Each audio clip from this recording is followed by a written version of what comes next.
Back in follow-up segment tonight. 10 days ago, a 25-year-old British soldier murdered in the streets of London.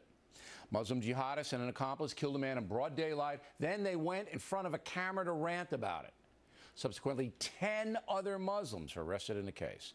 That led to a number of anti-Muslim demonstrations.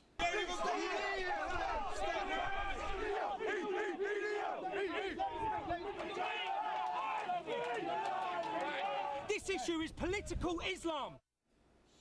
That man you just saw leading the anti-Muslim movement is Tommy Robinson, who heads up the Militant English Defence League. I spoke with him a few days ago. Mr. Robinson, why don't you define your group for us and why you became involved in it? We're a street protest movement, a pressure movement to put pressure on our politicians. We started 4 years ago due to an inability by the government or the police to tackle radical Islam. Our soldiers in Luton were abused on a homecoming parade by militant Islamists, and that was the final straw, basically. In this country, we've watched, and everyone's watched, as our country goes down the pan. Political correctness is ruling it, and quite frankly, Islamism and terrorism, Sharia law, is out of control in Britain.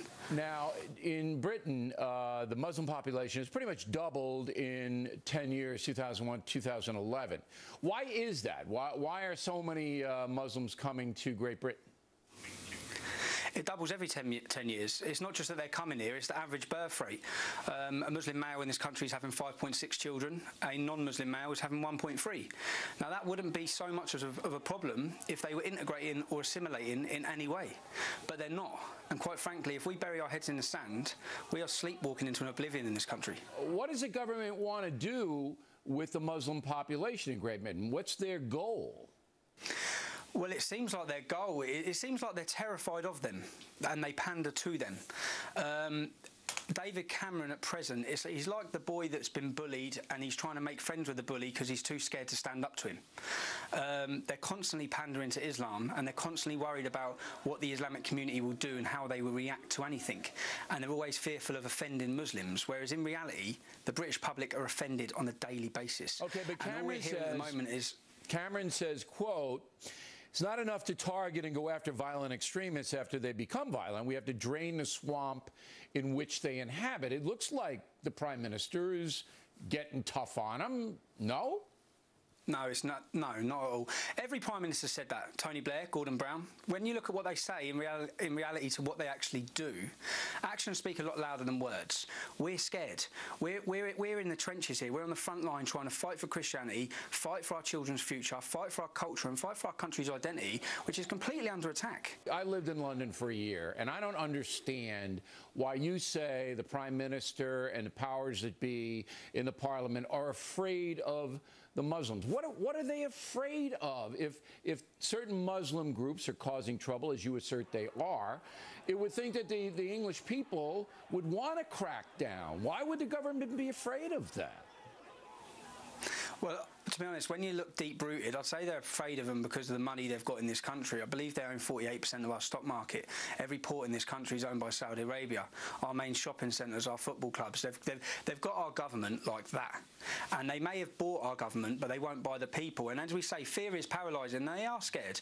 And our political elite and our political leaders are paralysed with fear for saying anything. It's hard to believe that they would be paralysed with fear, though. I mean, if you've got a violent group, and look, we have the same problem to a much lesser extent in America. If you've got some people, the FBI watches those people here. And if they step out of line, they get smacked here. And nobody in America objects to that unless they're loons. But in your country, what you're asserting is that the establishment is afraid of these people and therefore doesn't move against them. They're terrified of them. They're terrified of them. They have done nothing. This group and Jem Chowdhury, it has radicalised so many Muslims. 30% of the Muslims in prison are ex-members of this group, Al-Mujahideen. Our government have done nothing to stop them. Our government can't even identify the problem. They can't even identify the enemy. Our government stood on TV earlier today, David Cameron, and said that he wants to combat groups like the English Defence League demonising Islam. All we do is speak facts and truth. We don't hate Muslims. I believe a lot of these Muslims are the first victims of Sharia in Islam.